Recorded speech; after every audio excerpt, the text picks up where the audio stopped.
ನಮಸ್ಕಾರ ಸ್ನೇಹಿತರೆ, ತಮಿಗೆಲ್ಲರಿಗೂ minimal word ಚಾನೆಲ್ಗೆ ಸ್ವಾಗತ. ಇವತ್ತಿನ ವಿಡಿಯೋನಲ್ಲಿ ಸ್ನೇಹಿತರೆ, ಕೆನರಾ ಬ್ಯಾಂಕ್ ಸರ್ವಿಸ್ ಚಾರ್ಜಸ್. ನೀವೇನಾದರೂ ಕೆನರಾ ಬ್ಯಾಂಕ್ ಅಲ್ಲಿ ಅಕೌಂಟ್ ಓಪನ್ ಮಾಡ್ಕೊಂಡಿದ್ದೀರಾ ಅಂದ್ರೆ ಉಳಿತಾಯ ಖಾತೆ ಸೇವಿಂಗ್ಸ್ ಅಕೌಂಟ್ ಓಪನ್ ಮಾಡಿದರೆ 2024ನೇ ಇಸ್ವಿ ಇದೇ ತಿಂಗಳಿಂದ ಹೊಸ ಚಾರ್ಜಸ್ ಅಪ್ಡೇಟ್ ಆಗಿದೆ. ಅಂದ್ರೆ ಹಳೆ ಚಾರ್ಜಸ್ SMS ಅಲರ್ಟ್ ಚಾರ್ಜಸ್ ಆಗಿರಬಹುದು, ಇಲ್ಲ ಡೆಬಿಟ್ ಕಾರ್ಡ್ ನಿಮ್ಮ ATM ಕಾರ್ಡ್ ನೀವು ಯೂಸ್ ಮಾಡ್ತಿರಲ್ಲ ಅದರ ಚಾರ್ಜಸ್ ಕೂಡ ವೇರಿಯೇಷನ್ ಆಗಿದೆ. ಅಂದ್ರೆ ಟೈಪ್ ಆಫ್ ಡೆಬಿಟ್ ಕಾರ್ಡ್ ನೀವು ನೋಡಬಹುದು, ಕ್ಲಾಸಿಕ್, ಪ್ಲಾಟಿನಮ್, ಅದಕ್ಕೆ ಎಷ್ಟು ಚಾರ್ಜಸ್ ನಿಮಗೆ ಆನ್ಯುವಲ್ ಆಗಿ ಕಟ್ ಮಾಡ್ಕೊಂತಾರೆ ಅದನ್ನ ಮುಂದೆ ಹೇಳ್ತೀನಿ ಸ್ನೇಹಿತರೆ.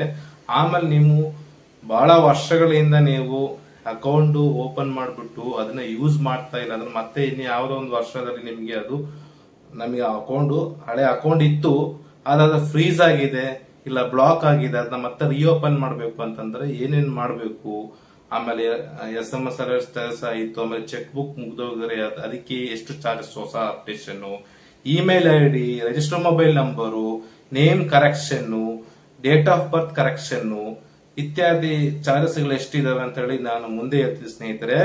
ನೀವೇನಾದ್ರೂ ಮೊದಲನವರಾದರೆ ದಯವಿಟ್ಟು ನನ್ನ ಚಾನೆಲ್ಗೆ ಸಬ್ಸ್ಕ್ರೈಬ್ ಆಗಿ.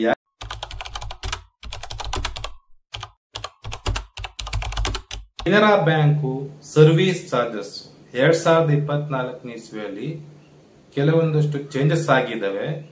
ಅದು ಯಾವ್ದಾವ ನೋಡೋಣ, ಒನ್ ಬೈ ಒನ್ ಹೋಗೋಣ. ನಾವು ಮುಂಚೆ ನಿಮ್ಮ ಅಕೌಂಟ್ ನೀವು ಕೆನರಾ ಬ್ಯಾಂಕ್ ಅಲ್ಲಿ ಓಪನ್ ಮಾಡ್ಕೊಂಡಿರ್ತೀರ, ಆದ್ರೆ ಏನೋ ಒಂದು ಪ್ರಾಬ್ಲಮ್ ಇಂದ ನೀವು ಅದನ್ನ ಮೇಂಟೈನ್ ಮಾಡಿರಲ್ಲ, ಆಮೇಲೆ ಒಂದಷ್ಟು ಹಣ ಅದರಲ್ಲಿ ಇಟ್ಟಿರಲ್ಲ. ಅಂದ್ರೆ 500 ರೂಪಾಯಿನೋ 300 ರೂಪಾಯಿ ಇರುತ್ತೆ ಅಕೌಂಟ್ ಅಲ್ಲಿ, ಸೇವಿಂಗ್ಸ್ ಅಕೌಂಟ್ ಅಲ್ಲಿ ನೀವು ಯೂಸ್ ಮಾಡ್ತಾ ಇಲ್ಲ. 1-1.5 ವರ್ಷ ಆಯ್ತು, ಮತ್ತೆ ನಿಮಗೆ ಪುನಃ ಅದನ್ನ ರಿಓಪನ್ ಮಾಡಬೇಕು. ಆ ಅಕೌಂಟ್ ನ ಮತ್ತೆ ನಾನು ಯೂಸ್ ಮಾಡ್ತೀನಿ ಅಂತ ಹೇಳ್ಬಿಟ್ಟು ರಿಓಪನ್ ಮಾಡಕ್ಕೆ ನೀವು ಎಲ್ಲಿ ಹೋಗ್ಬೇಕಂದ್ರೆ, ನೀವೆಲ್ಲಿ ಅಕೌಂಟ್ ಓಪನ್ ಮಾಡಿರ್ತೀರಾ ಅದೇ ಬ್ರಾಂಚ್ ಅಲ್ಲಿ ಹೋಗ್ಬಿಟ್ಟು ಏನೇನ್ ಡಾಕ್ಯುಮೆಂಟ್ಸ್ ಕೊಡ್ಬೇಕಂದ್ರೆ ಸ್ನೇಹಿತರೆ, ನಿಮ್ಮ ಒರಿಜಿನಲ್ ಆಧಾರ್ ಕಾರ್ಡ್ ಮತ್ತು ಆಧಾರ್ ಕಾರ್ಡ್ ಜೆರಾಕ್ಸ್ ಕಾಪಿ ಅವ್ರು ಇಸ್ಕೊಂತಾರೆ, ಒರಿಜಿನಲ್ ನಿಮ್ಗೆ ಟ್ಯಾಲಿ ಮಾಡ್ತಾರೆ, ಚೆಕ್ ಮಾಡ್ತಾರೆ. ಆಮೇಲೆ ಎರಡನೇ ಡಾಕ್ಯುಮೆಂಟ್ಸ್ ಬಂದ್ಬಿಟ್ಟು ಸ್ನೇಹಿತರೆ ಪ್ಯಾನ್ ಕಾರ್ಡ್. ನಿಮ್ಮ ಒರಿಜಿನಲ್ ಪ್ಯಾನ್ ಕಾರ್ಡ್ ತಗೊಂಡೋಗಿ ಅದ್ರ ಜೊತೆಗೆ ಜೆರಾಕ್ಸ್ ಮಾಡಿಸ್ಕೊಂಡು ಹೋಗಿ ಅದನ್ನು ಜೆರಾಕ್ಸ್ ಅಲ್ಲಿ ಕಾಪಿ ಕೊಡಬೇಕಾಗುತ್ತದೆ. ಮತ್ತೆ ರೀಸೆಂಟ್ 2 ಹೊಸ ಪಾಸ್ಪೋರ್ಟ್ ಸೈಜ್ ಫೋಟೋ ಕೊಡತಕ್ಕದ್ದು. ಇದು ಡಾಕ್ಯುಮೆಂಟ್ಸ್ ಕೊಟ್ರೆ ನಿಮಗೆ ನಿಮ್ಮ ಅಕೌಂಟ್ ಫ್ರೀಸ್ ಆದ್ರೂ, ನಿಮ್ಮ ಅಕೌಂಟ್ ಬ್ಲಾಕ್ ಆದ್ರೂ ಅನ್ಬ್ಲಾಕ್ ಮಾಡ್ತಾರೆ, ಅನ್ಫ್ರೀಸ್ ಮಾಡ್ತಾರೆ. ಇವಾಗ ಅದ್ರ ಚಾರ್ಜಸ್ ಎಷ್ಟು ಅಂತಂದ್ರೆ ಸ್ನೇಹಿತರೆ, 100 rupees plus GST service charges. Account reopen, account unblock ಮಾಡೋಕ್ಕೂ ರಿಓಪನ್ ಮಾಡೋಕ್ಕೂ, ಅಕೌಂಟ್ ಫ್ರೀಸ್ ಆಗಿರೋ ಅನ್ಫ್ರೀಸ್ ಮಾಡೋಕ್ಕೂ 100 ರೂಪಾಯಿ ಪ್ಲಸ್ GST ಸರ್ವಿಸ್ ಟ್ಯಾಕ್ಸ್ ನಿಮ್ಮ ಅಕೌಂಟ್ ಇಂದ ಕಟ್ ಮಾಡ್ಕೊಂತಾರೆ. ನೆಕ್ಸ್ಟ್ ಬಂದ್ಬಿಟ್ಟು ಸ್ನೇಹಿತರೆ, ಇನ್ನ ಆ ಅಕೌಂಟ್ ಅಲ್ಲಿ ನೀವೇನಾದ್ರೂ ಝೀರೋ ಅಂದ್ರೆ ಏನು ಅಮೌಂಟ್ ಇಟ್ಟೇ ಇಲ್ಲ 1.5 ವರ್ಷದಿಂದ, ಅದನ್ನ ಫಸ್ಟ್ ಓಪನ್ ಮಾಡ್ಬೇಕು, 1,000 ರೂಪಾಯಿ ನೀವು ಓಪನ್ ಮಾಡಿರ್ತೀರಾ, ಅದನ್ನ ಹಂಗೆ ATM ಅಲ್ಲಿ ತೆಗ್ದಿರ್ತೀರ, ಅವಾಗ ಎಷ್ಟಾಗುತ್ತೆ, ಝೀರೋ ಆಗುತ್ತೆ, ಮೈನಸ್ ಬ್ಯಾಲೆನ್ಸ್ ಹೋಗಿರುತ್ತೆ. ಆ ಮೈನಸ್ ಬ್ಯಾಲೆನ್ಸ್ ಬರೋ ಕಾರಣ ಅಂದ್ರೆ ನಾನ್ ಮೇಂಟೆನೆನ್ಸ್ ಚಾರ್ಜಸ್ ಅಂತ ಹೇಳಿ. ಈ ನಾನ್ ಮೇಂಟೆನೆನ್ಸ್ ಚಾರ್ಜಸ್ ಒಂದ್ ತಿಂಗಳಿಗೆ ಕೆನರಾ ಬ್ಯಾಂಕ್ ಅವರು ಇತ್ತೀಚೆಗೆ 25 ರೂಪಾಯಿ ಪ್ಲಸ್ GST ಅಂತ ಹೇಳ್ಬಿಟ್ಟು ಪರ್ ಮಂತ್ ಗೆ ಕಟ್ ಮಾಡ್ಕೊಂತಾರೆ.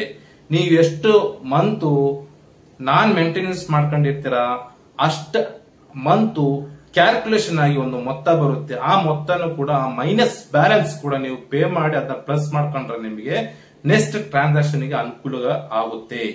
ಇದು ಒಂದಾಯ್ತು. ಎರಡನೇದು ಸ್ನೇಹಿತರೆ, debit card charges. Debit card ಅಲ್ಲಿ ಎಷ್ಟು ವಿಧ ಇದಾವೆ? ಡೆಬಿಟ್ ಕಾರ್ಡ್ ಅಲ್ಲಿ ಕೆನರಾ ಬ್ಯಾಂಕ್ ಅಲ್ಲಿ 2 ವಿಧ ಇದಾವೆ. ಒಂದು ಕ್ಲಾಸಿಕ್, ಎರಡನೇದು ಬಂದ್ಬಿಟ್ಟು platinum debit card. Classic debit card ಒಂದು ಚಾರ್ಜಸ್, ಪ್ಲಾಟಿನಂ ಡೆಬಿಟ್ ಕಾರ್ಡ್ ಗೆ ಇನ್ನೊಂದು ಚಾರ್ಜಸ್.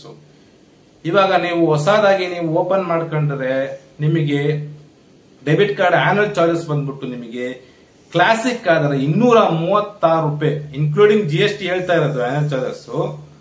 ಎರಡನೇದು ಪ್ಲಾಟಿನಂ ಡೆಬಿಟ್ ಕಾರ್ಡ್ ಬಂದ್ಬಿಟ್ಟು 590 ರೂಪಾಯಿ ಇನ್ಕ್ಲೂಡಿಂಗ್ GST ಅಂದ್ರೆ ಆನ್ಯುವಲ್ ಚಾರ್ಜಸ್ ವಾರ್ಷಿಕ. ಇವಾಗ ನಿಮ್ಮ ಹತ್ರ ಅಕೌಂಟ್ ನೀವು ಸೇವಿಂಗ್ಸ್ ಅಕೌಂಟ್ ಓಪನ್ ಮಾಡ್ಕೊಂಡಿರ್ತಾರೆ, ನಿಮ್ಮ ಹತ್ರ ಕ್ಲಾಸಿಕ್ ಡೆಬಿಟ್ ಕಾರ್ಡ್ ಇರುತ್ತೆ. ವರ್ಷಕ್ಕೊಮ್ಮೆ ನಿಮಗೆ 236 ರೂಪಾಯಿ ಕಟ್ ಮಾಡ್ಕೊಂತಾರೆ, ಕ್ಲಾಸಿಕ್ ಆದ್ರೆ ಡೆಬಿಟ್ ಕಾರ್ಡ್. ಅದೇ ನಿಮ್ಮ ಹತ್ರ ಪ್ಲಾಟಿನಂ ಡೆಬಿಟ್ ಕಾರ್ಡ್ ಇದ್ರೆ ವರ್ಷಕ್ಕೊಮ್ಮೆ ನಿಮಗೆ 590 ರೂಪಾಯಿ ಡೆಬಿಟ್ ಮಾಡ್ಕೊಂತಾರೆ. ಅಂದ್ರೆ ನಿಮ್ ಕಾರ್ಡ್ ಮೇಲೆ ವ್ಯಾಲಿಡಿಟಿ ಎಷ್ಟು ವರ್ಷಗಳ ಇರುತ್ತೆ ಆ ಕಾರ್ಡ್, ಅಲ್ಲಿ ಗಂಟ ನಿಮಗೆ ಇದೇ ಆನ್ಯುವಲ್ ಚಾರ್ಜಸ್ ಕಟ್ ಮಾಡ್ಕೊಂತಾರೆ. ಇವಾಗ ಡೆಬಿಟ್ ಕಾರ್ಡ್ ಅದು ಇನ್ನೊಂದು ಚಾರ್ಜಸ್ ನೋಡೋಣ ಸ್ನೇಹಿತರೆ. ಡೆಬಿಟ್ ಕಾರ್ಡ್, ಇವಾಗ ನೀವು ಡೆಬಿಟ್ ಕಾರ್ಡ್ ಏನಕ್ಕೋಸ್ಕರ ಯೂಸ್ ಮಾಡ್ತೀರಾ? ಡೆಬಿಟ್ ಕಾರ್ಡ್ ವಿತ್ಡ್ರಾಲ್ ಮಾಡಕ್ಕೆ, ಇಲ್ಲ ಎಲ್ಲಾದ್ರೂ ಆನ್ಲೈನ್ ಶಾಪಿಂಗ್ ಮಾಡಕ್ಕೆ ಯೂಸ್ ಮಾಡ್ತೀರಾ. ಬಹಳಷ್ಟು ಜನ ಡೆಬಿಟ್ ಕಾರ್ಡ್ ಕಾಸು ತೆಗಿಯಕ್ಕೆ ಯೂಸ್ ಮಾಡ್ತೀರಾ, ಅಂದ್ರೆ ATM ಅಲ್ಲಿ ಹೋಗ್ತೀರಾ. ಕೆನರಾ ಬ್ಯಾಂಕ್ ಸೇಮ್ ATM ಆದ್ರೆ ನಿಮಗೆ 6 ಟ್ರಾನ್ಸಾಕ್ಷನ್ ನಿಮಗೆ ಒಂದು ತಿಂಗಳಲ್ಲಿ ನಿಮಗೆ ಫ್ರೀ, ಉಚಿತ. ಅದಕ್ಕೆ ಏನು 1 ರೂಪಾಯಿನೂ ಕಟ್ ಮಾಡ್ಕೊಳಲ್ಲ. ಅದು ಮೆಟ್ರೋ ಆಗ್ಲಿ ನಾನ್ ಮೆಟ್ರೋ ಆಗ್ಲಿ, ಅಂದ್ರೆ ಮೆಟ್ರೋ ಅಂತಂದ್ರೆ ದೊಡ್ಡ ಸಿಟಿ ಆಗ್ಲಿ, ಇಲ್ಲ ಅಂದ್ರೆ ತಾಲೂಕು ಜಿಲ್ಲಾ ಗ್ರಾಮೀಣ ಪ್ರದೇಶಗಳಲ್ಲಿ ಆಗ್ಲಿ ಪ್ರಾಬ್ಲಮ್ ಇಲ್ಲ. 6 ಟೈಮ್ಸ್ ನಿಮಗೆ ನೀವು ಸೇಮ್ ATM ಅಲ್ಲಿ ನೀವು ಫ್ರೀ ಆಗಿ ನೀವು ಅದರ ಬೆನಿಫಿಟ್ ಪಡ್ಕೋಬಹುದು. ಅಕಸ್ಮಾತ್ ನೀವು 6 ಟ್ರಾನ್ಸಾಕ್ಷನ್ 10 ಟ್ರಾನ್ಸಾಕ್ಷನ್ ಮಾಡ್ಕೊಂಡಿದ್ದೀರಾ, ಒಂದು ತಿಂಗಳಲ್ಲಿ ನೀವು 10 ಟ್ರಾನ್ಸಾಕ್ಷನ್ ಮಾಡ್ಕೊಂಡಿದ್ದೀರಾ, ನಿಮಗೆ ಸೇಮ್ ATM ಅಲ್ಲಿ ನಿಮಗೆ ಫ್ರೀ ಇರೋದು 6 ಟ್ರಾನ್ಸಾಕ್ಷನ್. ನೀವು 10 ಸಲ ಸೇಮ್ ATM ಅಲ್ಲಿ ಕೆನರಾ ಬ್ಯಾಂಕ್ ATM ಅಲ್ಲಿ ಮಾಡ್ಕೊಂಡಿರ್ತೀರಾ, ಆದ್ರೆ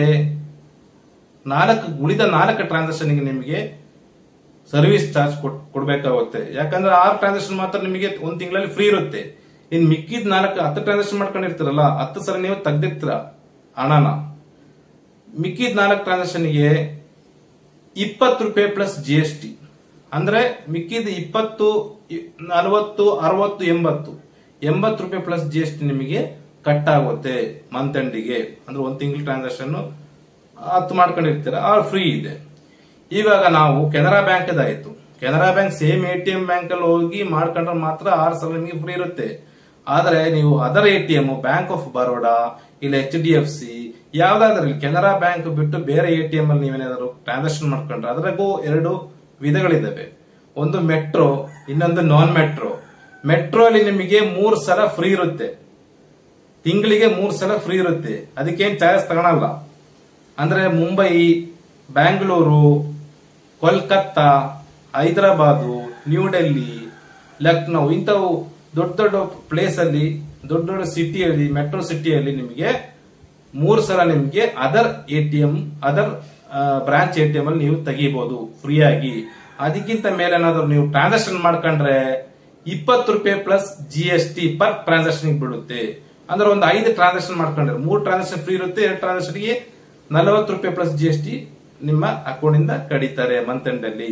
ಅದೇ ನಾನ್ ಮೆಟ್ರೋ ಆದ್ರೆ ಅಂದ್ರೆ ಮ್ಯಾಂಗ್ಳೂರು, ಮೈಸೂರು, ಬೆಳಗಾಮು, ಹಾಸನ, ಚಿಕ್ಕಮಂಗ್ಳೂರು, ಧಾರವಾಡ, ಬೇರೆ ಬೇರೆ ತಾಲೂಕಾಗ್ಲಿ ಜಿಲ್ಲೆ ಆಗ್ಲಿ ಆ ರೀತಿ ಏನಾದ್ರು ಅದರ ATM ಅಲ್ಲಿ ನೀವೇನಾದ್ರು ಹೋಗ್ಬಿಟ್ಟು ದುಡ್ಡು ಬಿಡಿಸ್ಕೊಂಡ್ರೆ ನಿಮಗೆ 5 ಸಲ ನಿಮಗೆ ಫ್ರೀ ಇರುತ್ತೆ ಆ ತಿಂಗಳಲ್ಲಿ.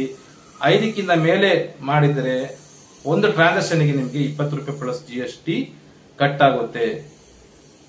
ಇಷ್ಟು ಡೆಬಿಟ್ ಕಾರ್ಡ್ ಚಾರ್ಜಸ್ ಆಗಿತ್ತು. ಇವಾಗ ನಾವು ಹೋಗೋಣ ಸ್ನೇಹಿತರೆ SMS ಅಲರ್ಟ್ ಚಾರ್ಜಸ್.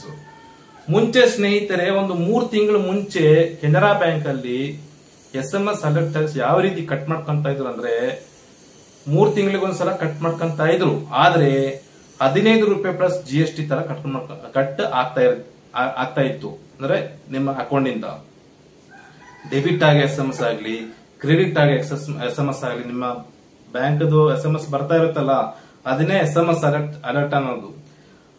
ಅದು ಒಂದ್ ತಿಂಗಳಿಗೆ ಎಷ್ಟು ಬರುತ್ತೆ, 20 ಬರುತ್ತೆ, 30 ಬರುತ್ತೆ ಗೊತ್ತಾ? ನೀವು ಎಷ್ಟು ಸಲ ನೀವು ಟ್ರಾನ್ಸಾಕ್ಷನ್ ಮಾಡ್ಕೊಂತ ಇರ್ತೀರ ಅಷ್ಟೆಲ್ಲ ನಿಮಗೆ ಬರ್ತಾ ಇರುತ್ತೆ ಬ್ಯಾಂಕ್ ಕಡೆಯಿಂದ, ಇಷ್ಟು ಡೆಬಿಟ್ ಆಗಿದೆ, ಇಷ್ಟು ಕ್ರೆಡಿಟ್ ಆಗಿದೆ ಅಂತ ಹೇಳ್ಬಿಟ್ಟು. ಯಾರನ್ನ ಕಾಸು ಹಾಕ್ಬೇಕಾದ್ರೂ ನಿಮಗೆ ಕ್ರೆಡಿಟ್ SMS, ಅದನ್ನು SMS, ಅದಕ್ಕೂ ಚಾರ್ಜಸ್ ಇದೆ.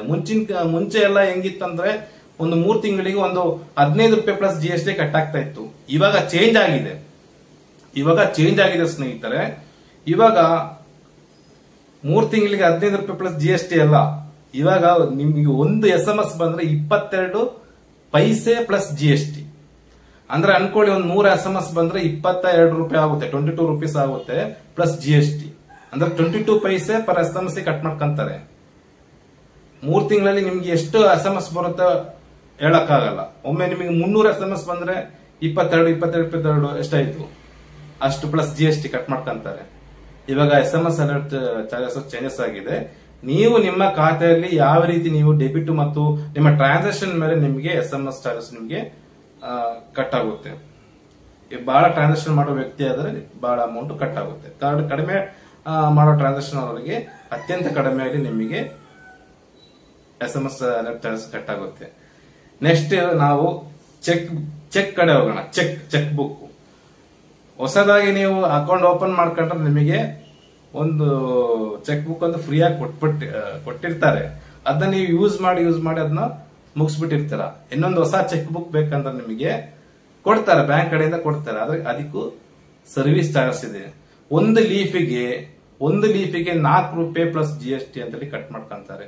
ಅಂದ್ರೆ ಇವಾಗ ಅನ್ಕೊಳ್ಳಿ, ನೀವು ಒಂದು 10 ಲೀಫ್ ಇರೋ ಚೆಕ್ ಬುಕ್ ಗೆ ಒಂದು ₹40 ಪ್ಲಸ್ GST ಕಟ್ ಮಾಡ್ಕೊಂತಾರೆ. ಇವಾಗ ಚೆಕ್ ಬುಕ್ ಆಯ್ತು.